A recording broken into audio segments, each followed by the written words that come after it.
Comment se fait la prise en charge du VIH aujourd'hui en Côte d'Ivoire? Tel est le sujet de ce matin à travers ce numéro de Santé Plurielle. Comment allez-vous, chers auditeurs? Et notre invité n'est autre que le docteur Koné Daniel Zana. Et il est médecin, il est au service soins et traitements du programme national de lutte contre le sida. Avec lui, nous abordons ce sujet important. Installez-vous confortablement, mais bien entendu, l'équipe du jour m'accompagne pour cette émission. Clémence Cole à la mise en onde. Clémence, comment s'est passé le week-end? Super, d'accord. Et puis à la réalisation se trouve Aïssata Koulibaly. Aïssata, ça va? D'accord. Je suis Bintou Sanogo. C'est une équipe féminine, mais heureusement que Dr Zana est avec nous. Bonjour, docteur. Bonjour, Madame Sanogo. Comment allez-vous? Ça va bien. Bienvenue sur Radio Côte d'Ivoire. Merci. Alors, comme on a déjà annoncé, vous êtes médecin, vous êtes au service soins et traitements du programme national de lutte contre le sida. Et le sujet abordé avec vous, comment se fait la prise en charge du VIH aujourd'hui en Côte d'Ivoire? Alors, dans un premier temps, vous allez nous faire un peu la situation épidémiologique. Okay. Allons-y. Merci bien. Et au niveau de la situation épidémiologique, il faut comprendre que l'infection à VIH aujourd'hui, c'est une infection généralisée, mais qui est concentrée dans certains groupes de population. Et la prévalence actuelle est autour de 2,1% selon nos dernières estimations en fin 2020. Et il faut savoir que la population estimée d'environ 380 000 personnes en fin 2020 vivait avec le VIH, dont 65% de femmes, 5,6% d'enfants de 0 à 14 ans. Et il faut aussi signaler qu'en fin 2020, environ 280 848 personnes vivant avec le VIH ont bénéficié du traitement antirétroviral. Je vous disais tantôt que le VIH reste assez concentré dans certains groupes de population, qu'on a nommé les populations clés. Oui. Et notamment, les travailleurs du sexe avec 4,9% en termes de prévalence, 6,4% chez les hommes ayant des rapports avec des hommes, 3,4% chez les usagers de drogue et 2,6% au niveau de la population carcérale. Et en fin 2020 également, les décès liés au VIH ont été chiffrés à 9 428, dont 45% de femmes, 8,45% d'enfants de 0 à 14 ans. Et les nouvelles infections au niveau du VIH, toujours en 2020, ont été estimées à 6 184 en 2020, avec toujours 61,79% de femmes. Vous conviendrez que la file active en Côte d'Ivoire est beaucoup plus féminine. Oui. Voilà. Et ça, c'est pas nouveau, hein? C'est pas nouveau. C'est vraiment le profil de la file active dans notre pays. Oui. Et comme je le disais tantôt, pour faire face à cela, notre pays, ces derniers temps, s'est engagé dans l'élan mondial de cette élimination, qui passe généralement par ce que nous appelons, qui était initialement les 3,90. Aujourd'hui, nous sommes au 3,95 jusqu'en 2025, et qui veut dire qu'il faut arriver à dépister 95% de la population estimée des personnes vivant avec le VIH et mettre 95% de ces derniers sous traitement et amener ces 95% sous traitement à aller à une suppression virale, je dirais, voire indétectable d'ici 2025. D'accord. Donc, voici un peu résumé la situation épidémiologique actuelle du VIH en Côte d'Ivoire. D'accord. Merci beaucoup, Dr Zana. Alors, tout à l'heure, on va parler de comment atteindre cet objectif-là. Par quoi, quelle stratégie est-ce que vous comptez mettre en place, le PNLS, pour pouvoir atteindre cet objectif? Mais on va quand même commenter un peu ce que vous avez dit d'entrée de jeu concernant la situation épidémiologique.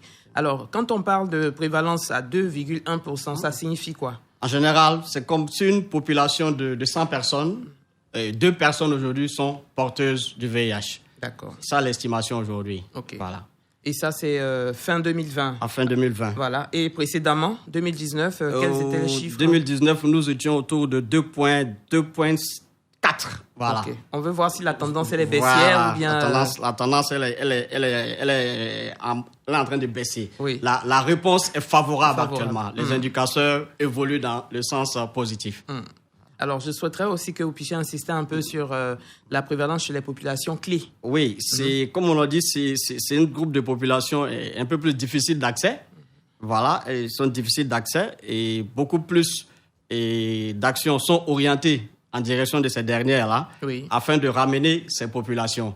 Généralement, pour atteindre ce milieu, très souvent, on s'appuie beaucoup plus sur ce qu'on appelle la péréducation, Voilà, c'est-à-dire des personnes déjà qui sont très souvent dans ce milieu-là et qui ont compris qu'il faut aller à l'information sur le VIH, qu'il faut prévenir et mettre ces personnes sous traitement.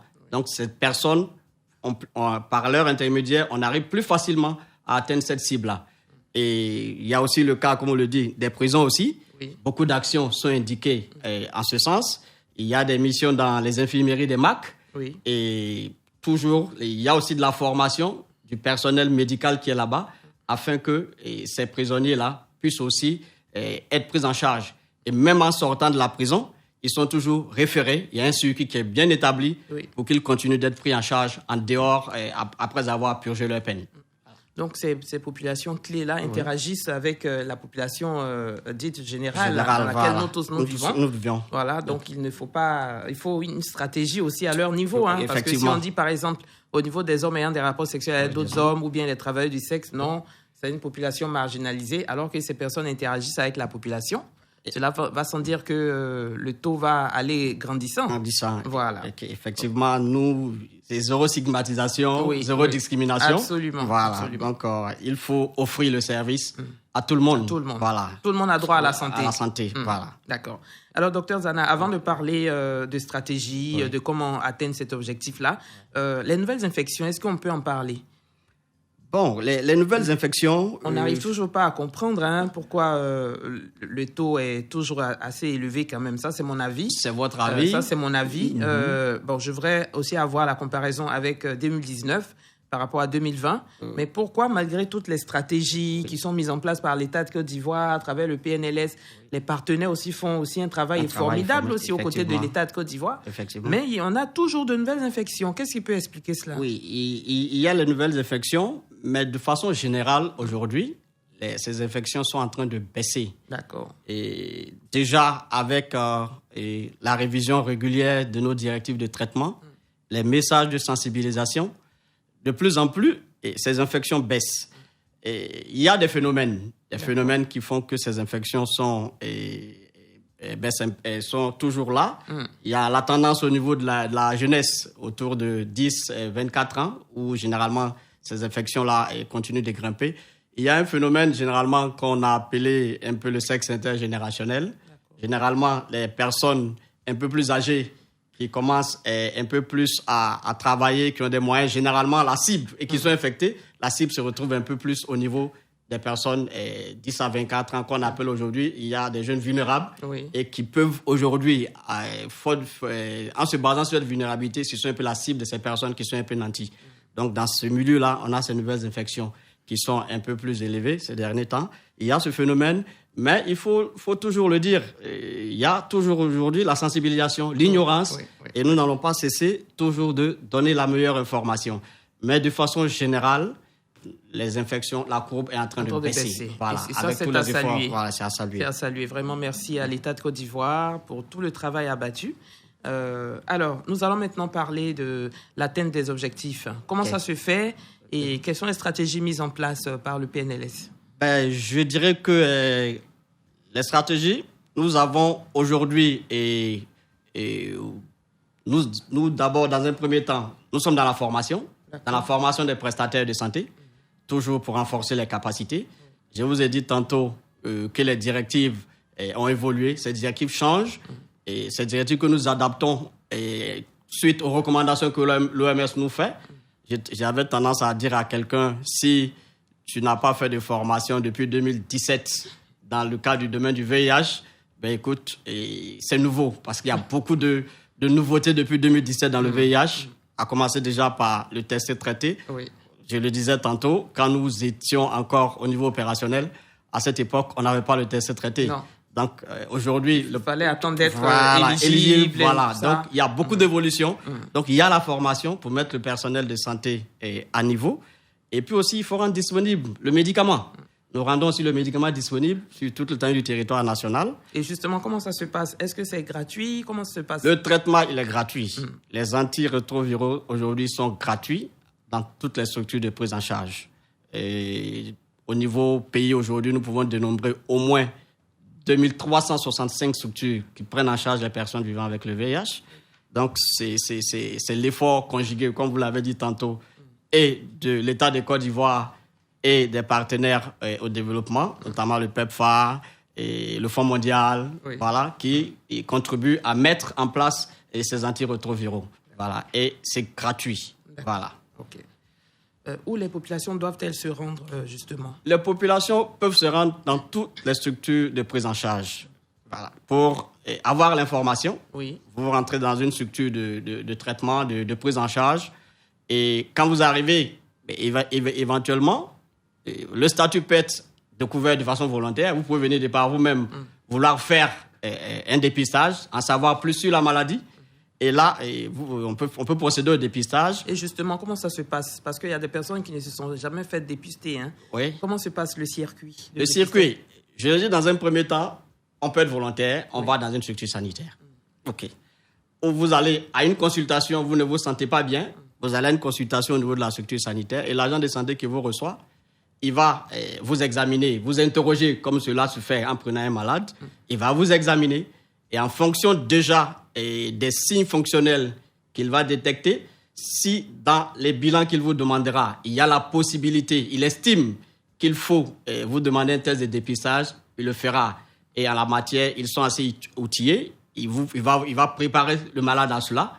Il y aura un conseil, il y aura le counseling, c'est-à-dire un conseil pré-test, et ensuite un conseil post-test. Et tout cela, bien entendu, ce ne sera pas imposé au patient. Ce sera avec son consentement. Absolument. Il lui expliquera l'intérêt de se faire dépister et les risques encourus. Et bien entendu, il ne va pas hésiter de lui dire qu'aujourd'hui, il y a un traitement. Et aujourd'hui, avec ce traitement, les projets, il peut les continuer. Donc, à partir de ce moment, ce patient sera dépisté. Et même quand il est dépisté, il y a des structures aussi, comme je l'ai dit, pour sa prise en charge, pour le mettre sous traitement et bien sûr, éventuellement faire son suivi. Et maintenant, c'est le testé traité. Hein? On est dans le testé traité.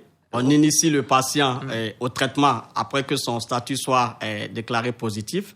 Et il faut le préciser quand nous parlons du testé traité.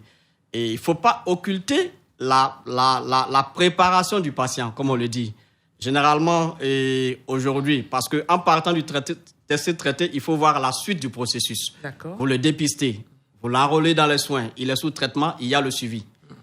Quand la préparation est mal faite, la suite, on n'aura pas quelqu'un qui sera dans les soins. Il quittera les soins parce qu'il n'aura pas été suffisamment préparé.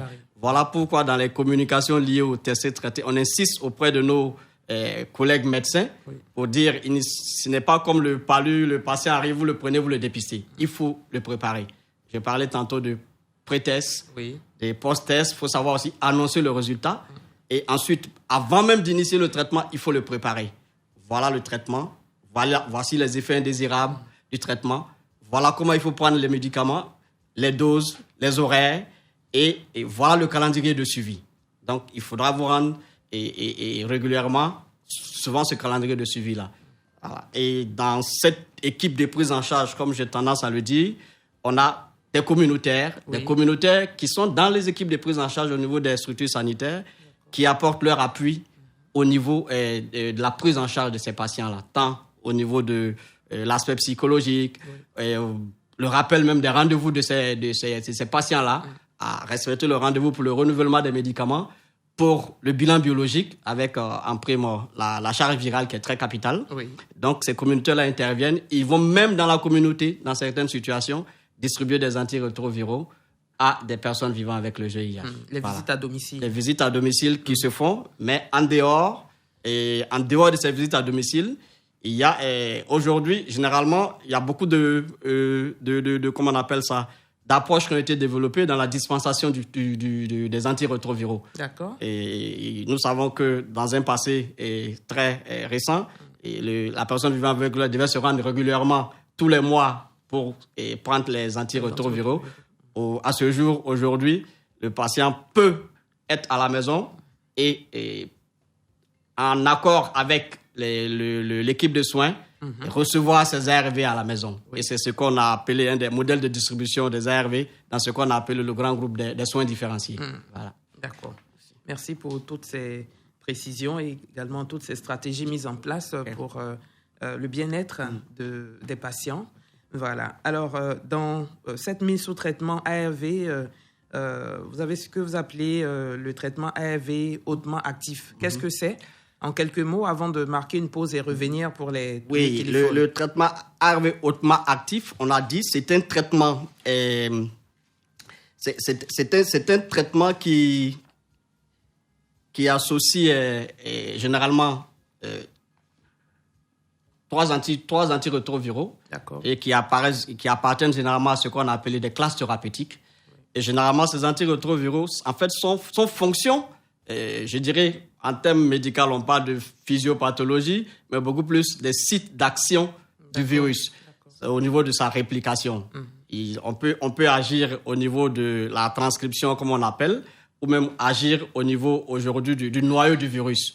Et aujourd'hui, la molécule qui a intégré les directives qu'on appelle le dolutegravir est une molécule qui est issue, qui agit au niveau du noyau, qui agit au niveau du noyau de cette molécule-là qu'on appelait une intégrase aujourd'hui. Voilà. Donc, c'est ce qu'il faut retenir dans cette définition, en fait. Voilà. Et les femmes enceintes, les enfants? Les femmes enceintes et les enfants aussi bénéficient du traitement antirétroviral. Et pour les enfants, nous allons revenir sur la directive qui a été signée le 9 juin 2021 par monsieur le ministre de la Santé. Oui. Après la révision des directives, en son temps, il y a seulement les traitements adultes qui avaient intégré le dolutegravir et chez les enfants, ce n'était pas le cas. Et depuis le 9 juin, les enfants bénéficient désormais du dolutegravir, ce dolutegravir 10 mg, qui est vraiment actif et qui a permis, parce qu'avec les derniers résultats que nous avons eus dans ce domaine, qui a permis à envoyer ces enfants-là à une suppression virale. Car la problématique aujourd'hui critique au niveau de la prise en charge demeure la non-suppression virale chez les enfants. Donc, il fallait... Alors qu'il faut y arriver. Donc, il fallait amener ce qu'on appelait des traitements optimaux, des schémas optimaux qui sont qui arrivent à éviter beaucoup plus d'échecs, d'où le dolutegravir qui, depuis le 9 juin, fait partie désormais de l'arsenal thérapeutique et de la prise en charge des enfants, et ces derniers aussi bénéficient de ce protocole. Chez les femmes enceintes, nous l'avons dit tantôt, depuis 2015, et avec ce qu'on appelle l'option B+, la trithérapie a été initiée chez la femme enceinte et à vie, mais il faut dire que ces derniers temps aussi, avec la revue des directives aussi, ces femmes enceintes bénéficient du traitement ARV depuis les consultations prénatales. Il y a déjà le dépistage qui est proposé, et quand elles sont dépistées, elles bénéficient du traitement ARV en fonction du schéma préférentiel, et à l'heure actuelle, il dépend de l'âge gestationnel de la grossesse. D'accord. Merci beaucoup, Dr Zana. Merci. Avec vous, nous parlons de comment se fait la prise en charge du VIH aujourd'hui en Côte d'Ivoire. Merci. Tout à l'heure, quand on va revenir, vous allez nous parler des avantages du traitement ARV. Merci. Et après quoi, nous allons ouvrir le téléphone pour que les auditeurs puissent éventuellement échanger avec vous par le biais du 27 20 21 44 48, 27 20 24 27 87. Mais il est le temps maintenant de parler sport, parce que je vois Koulibaly Ladjisando, il est déjà avec nous. Nous allons donc marquer une pause à Clémence Kola, Aïssata Koulibaly, Bintou Sanogo. À tout à l'heure. Parlons ce matin de comment se fait la prise en charge du VIH aujourd'hui en Côte d'Ivoire. Nous sommes toujours en compagnie du docteur Koné Daniel Zana. Il est au service soins et traitements du programme national de lutte contre le sida. Alors docteur, merci d'être encore avec nous pour cette deuxième partie. Merci. Tout à l'heure, on pourra avoir éventuellement les échanges avec les auditeurs qui ont sûrement des questions à vous poser. Mais on va maintenant voir les avantages du traitement antirétroviral. Okay. Merci bien. Et je le disais tantôt, depuis la révision des directives, avec l'introduction du dolutegravir, il faut dire que ce traitement, il est très efficace. Il permet d'aller à ce qu'on appelait la suppression virale. D'accord. Cette suppression virale... Expliquez aux auditeurs, docteur Zana, qu'est-ce que c'est que la suppression virale? La suppression virale, c'est la quantité de virus qui va diminuer dans le sang. Et il faut savoir que la norme aujourd'hui, et comme on le dit, cette norme, quand elle est inférieure ou égale à 1000 copies, nous disons que le patient est supprimé, il est en suppression virale. Mais pour le confirmer, il faudra que, sur la base de 2 charges virales qui sont inférieures à 1000 copies, on dira qu'il est en suppression virale. Ces 2 charges virales-là se feront à 6 mois d'intervalle. Donc, la première, quand le traitement est initié, 6 mois après, nous faisons la première charge virale. Si elle est en deçà de 1000 copies, et c'est déjà un premier résultat qui est bon. Nous faisons la deuxième charge virale 6 mois plus tard, c'est-à-dire le patient sera désormais à 1 an de traitement et on dira qu'il est en suppression. Ça sur la base de ces 2 charges virales. Une seule charge virale ne confère pas la suppression. Voilà. D'accord. Est-ce que suppression veut dire qu'on est guéri? Suppression ne veut pas dire qu'on est guéri. La suppression ne veut pas dire qu'on est guéri, mais la quantité de virus a considérablement diminué dans le sang.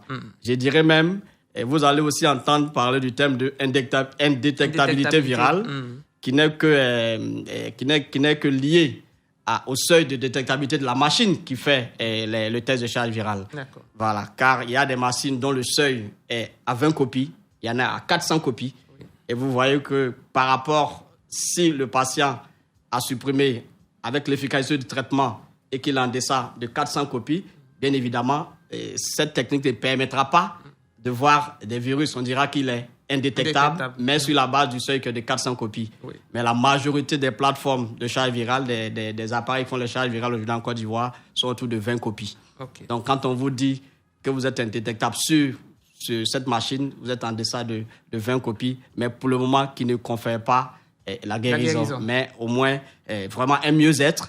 Voilà, un mieux-être. Comment arriver à cette suppression? À cette suppression, le patient doit être observant. Il doit être observant, prendre régulièrement les médicaments aux doses qui ont été indiquées, et respecter ses rendez-vous, et bien entendu aussi, éviter les comportements à risque. Voilà. Il ne faut pas dire que je suis sous traitement, je me sens bien, et continuer de multiplier les partenaires, de ne pas se protéger, et d'utiliser des objets coupants dont on ne connaît pas la nature. Oui. Donc, il y a ces dispositions-là qui doivent accompagner cet état-là. Donc, pour garantir cette suppression virale, et cette suppression virale qui a vraiment un écho positif sur, je le disais tantôt, la réduction des nouvelles contaminations. D'accord. Le traitement, vous l'avez dit tantôt, il est disponible, il est gratuit, donc c'est un avantage. Et vous verrez que le schéma préférentiel actuel aussi a pour tendance à agir à la fois sur le VIH1 et sur le VIH2. Et en son temps, on avait un schéma spécifique pour le VIH2 et un autre pour le VIH1. Et dans ce schéma préférentiel aujourd'hui, avec le dolutegravir, il arrive à agir sur ces 2 virus-là. Et il faut dire que ce traitement aussi va permettre aux patients qui est régulièrement sous traitement d'éviter ce qu'on appelle la survenue des affections opportunistes. D'accord. Car dans notre jargon, déjà, nous parlons d'un terrain qui est fragilisé, c'est-à-dire si il n'est pas sous traitement, des affections opportunistes, dont la plus connue en Côte d'Ivoire aujourd'hui appelée la tuberculose, peut arriver au niveau le patient peut contacter cette affection opportuniste-là. Donc, c'est un des intérêts indéniables du traitement.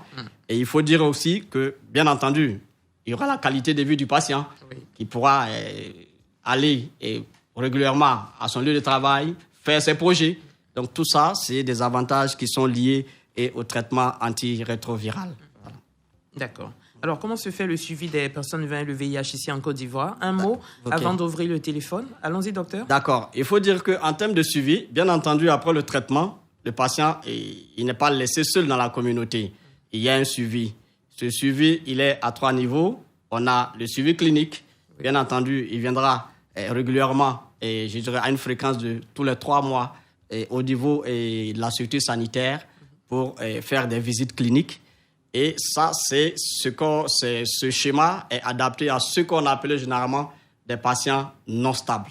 Je vais l'expliquer. Allons-y. Généralement, je vous disais tantôt, ce patient qui arrive à être supprimé après les 2 charges virales, avec d'autres critères associés, notamment l'absence d'effets indésirables liés au traitement et l'absence d'affection opportuniste, et bien entendu, pour avoir déjà fait un traitement sous traitement depuis 1 an, et qui n'est pas une femme enceinte, ce patient sera classé stable. D'accord. Et quand il est classé stable, il ne viendra plus à l'hôpital comme un patient qui n'est pas stable. C'est-à-dire qu'il pourra venir tous les 6 mois pour une visite clinique et il va bénéficier, je vous le disais tantôt, de ce qu'on appelle des multi-mois de traitement. Il pourra avoir soit 3 mois de traitement ARV en sa disposition ou 6 mois de traitement ARV en sa disposition. Donc vous voyez qu'un peu tout cela aujourd'hui, pour lutter contre les problèmes de transport qui sont souvent évoqués au niveau des personnes vivant avec le VIH pour venir régulièrement au centre de santé.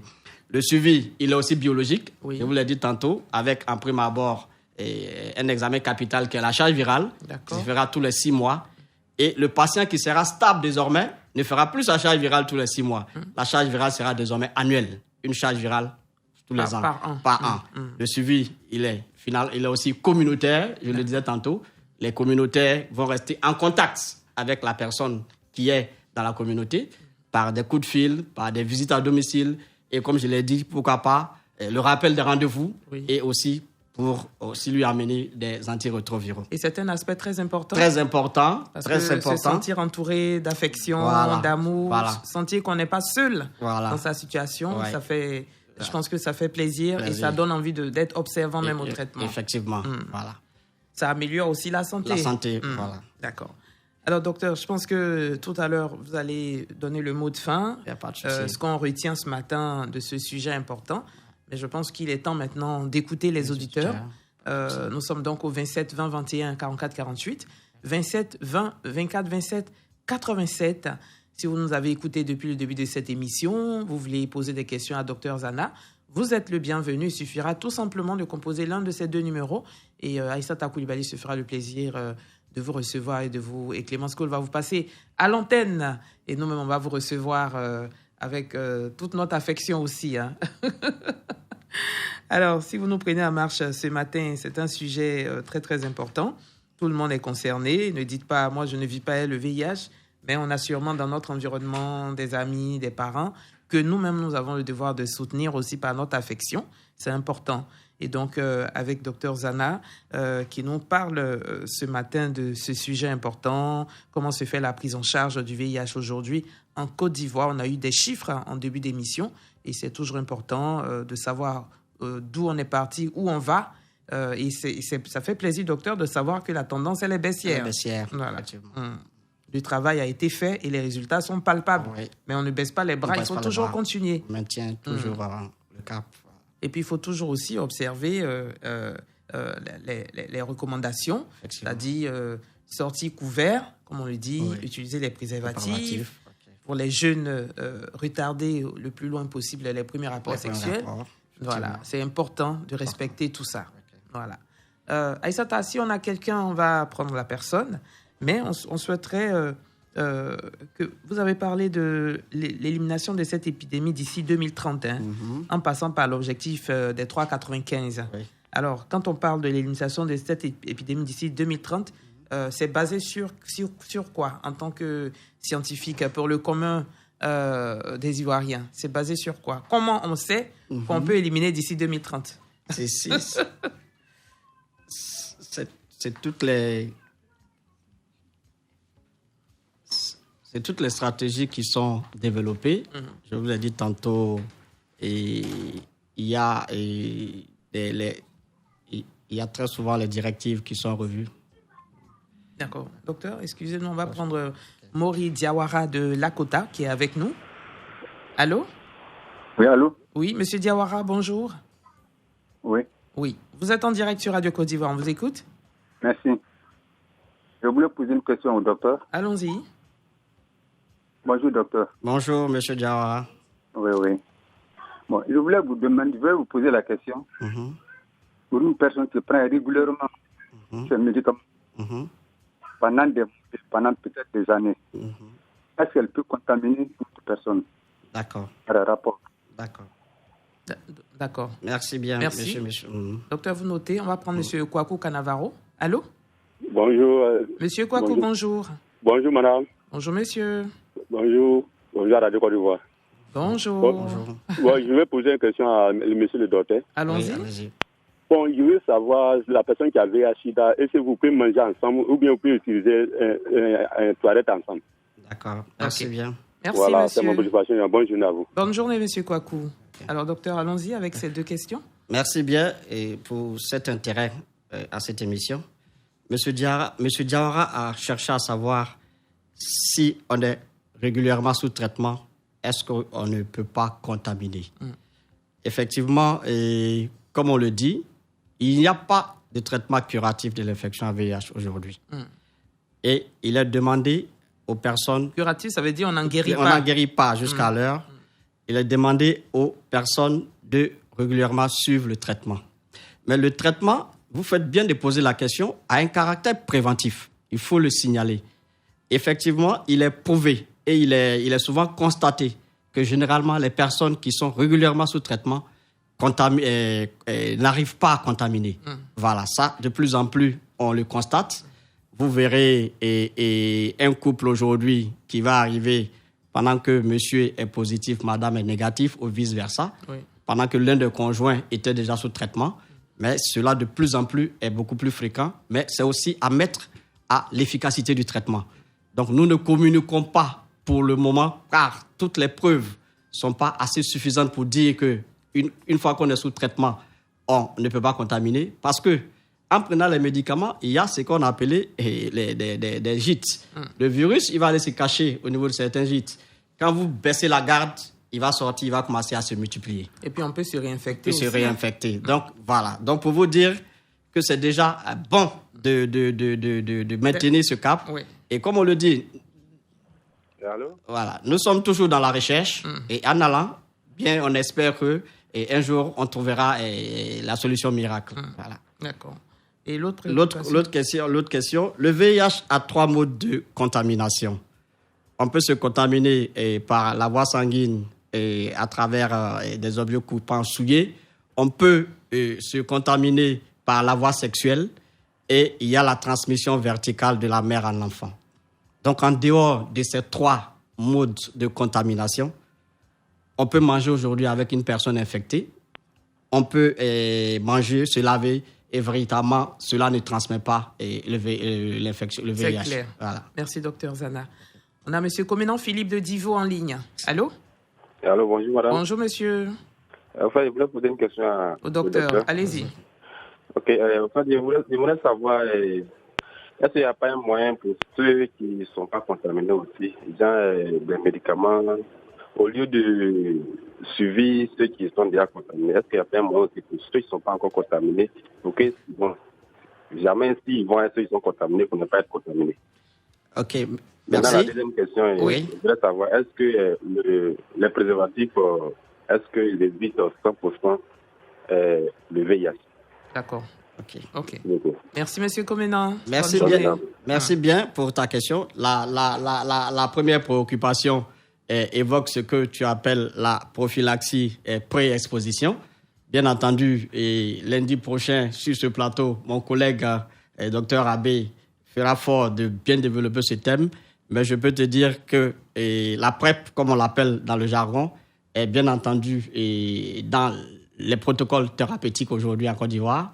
Et elle est en direction des personnes beaucoup plus vulnérables. On a parlé tantôt des TS, on a parlé des jeunes en situation de vulnérabilité. Et cette PrEP-là peut se faire en mode continu ou en mode discontinu. Voilà, donc je te donne l'information et sois connecté. Et je dirais lundi prochain, tu auras toute la panoplie d'informations là-dessus. Voilà. Merci beaucoup, et Dr Zana. Pour le second aspect, je crois que les préservatifs demeurent une assurance pour ne pas contracter aujourd'hui le VIH. Merci. D'accord.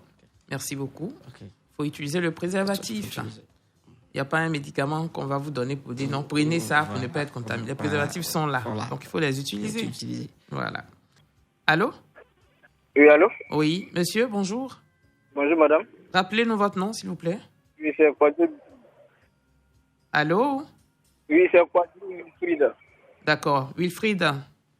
Oui. Oui. Vous appelez d'où? Quibli. Quibli, d'accord. On vous écoute, monsieur. Oui, je vais poser une question au docteur. Oui, le docteur vous écoute. J'aimerais savoir, une personne atteinte du VIH, comment il peut le savoir? Une personne qui est atteinte du VIH. Ah oui. Une personne qui est infectée par le VIH, comment il peut savoir qu'il est infecté? Oui. D'accord. Ok, merci beaucoup. On a un autre intervenant? D'accord. Docteur, vous notez? Ok, on va prendre M. Sigui Célestin de Bondoukou. Allô? Oui, allô? Oui, bonjour monsieur. Bonjour madame. Oui, on vous écoute monsieur, depuis Bondoukou. Oui, je voulais poser une question au docteur. Allons-y, docteur vous écoute. Oui, de savoir sur quelle base il se permet de dire que d'ici 2030, le sida va prendre fin. D'accord. Pas de problème. Okay. Je ne comprends pas bien la partie là. Vous ne comprenez pas la partie. Ce qui est sûr, il était en train d'expliquer. Moi-même, je lui avais posé la même question. Allons-y. Merci beaucoup. Et puis, vous écoutez les explications du Dr Zana. Allons-y, docteur. Merci bien. Monsieur Kouado Wilfried a cherché à savoir comment savoir qu'on est atteint du VIH.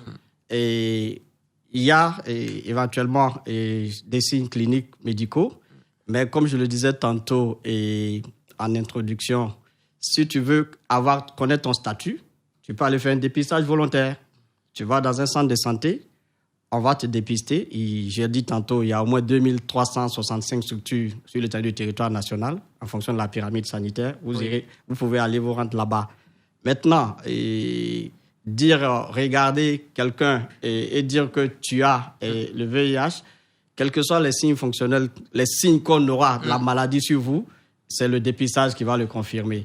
Parce qu'aujourd'hui... Seul le dépistage. Le dépistage va le confirmer. Parce qu'aujourd'hui, et je parle en tant que médecin, vous pouvez prendre à n'importe quelle porte d'entrée au niveau de la structure, que ce soit en chirurgie, quelqu'un peut venir pour une opération, et même dans le bilan, on peut se rendre compte qu'il est infecté VIH.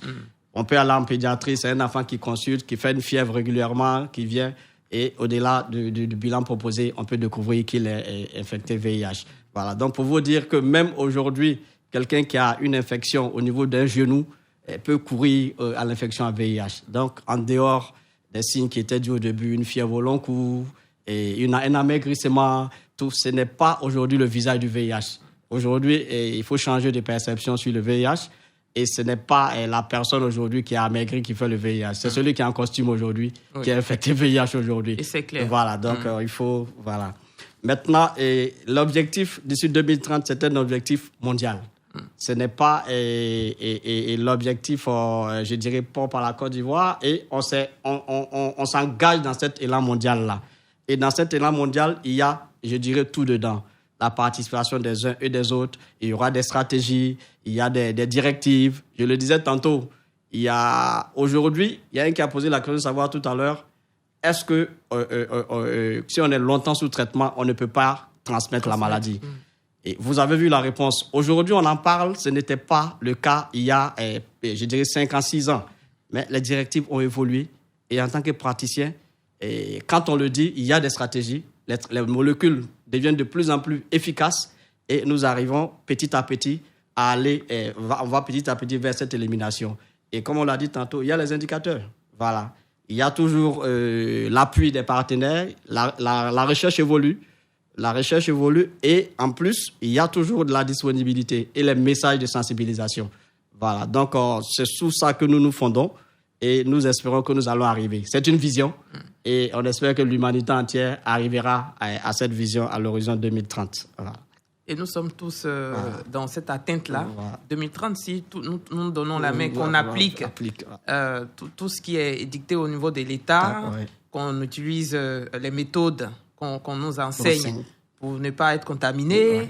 Si tout le monde va faire son test de dépistage et que si on est dépisté positif, on est testé, traité, qu'on observe, en fait, c'est tout ça qui va converger vers ce qu'on attend pour 2030. Voilà, OK. Alors, docteur, je pense que là, on va juste se dire au revoir maintenant parce qu'on a terminé l'émission. Le temps est passé vite. Okay.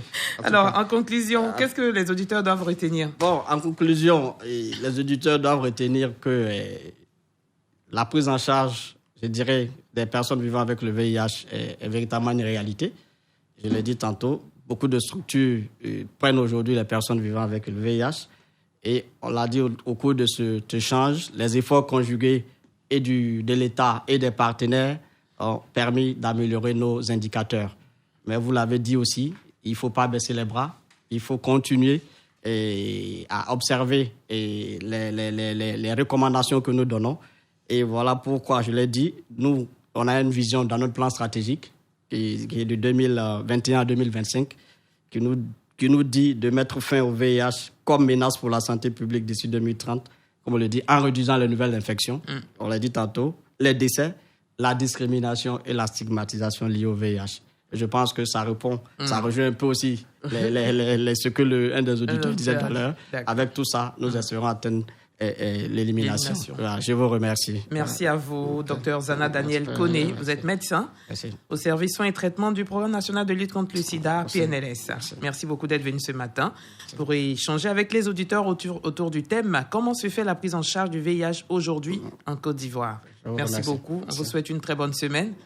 Merci aussi aux auditeurs qui nous ont appelés pour participer à l'émission. Toute l'équipe se joint à moi pour vous souhaiter une très bonne semaine sur Radio Côte d'Ivoire, la radio soixantenaire. Bintou Sanogo, Clémence Ko, Laïsata Koulibaly constituaient donc la team pour ce numéro de Santé Plurielle. Tout à l'heure, vous retrouverez Annick Rissel-Keipo pour la suite de Info Plus. Mais je vous laisse au bon soin de la rédaction parce que le bulletin d'information, c'est dans quelques instants seulement. Soyez connectés pour l'information juste et vraie sur la radio numéro 1 sur l'info et le sport en Côte d'Ivoire. On se retrouve demain par la grâce de Dieu. Portons-nous tous très bien. Que Dieu nous garde. Radio Côte d'Ivoire, Abidjan 88.fm.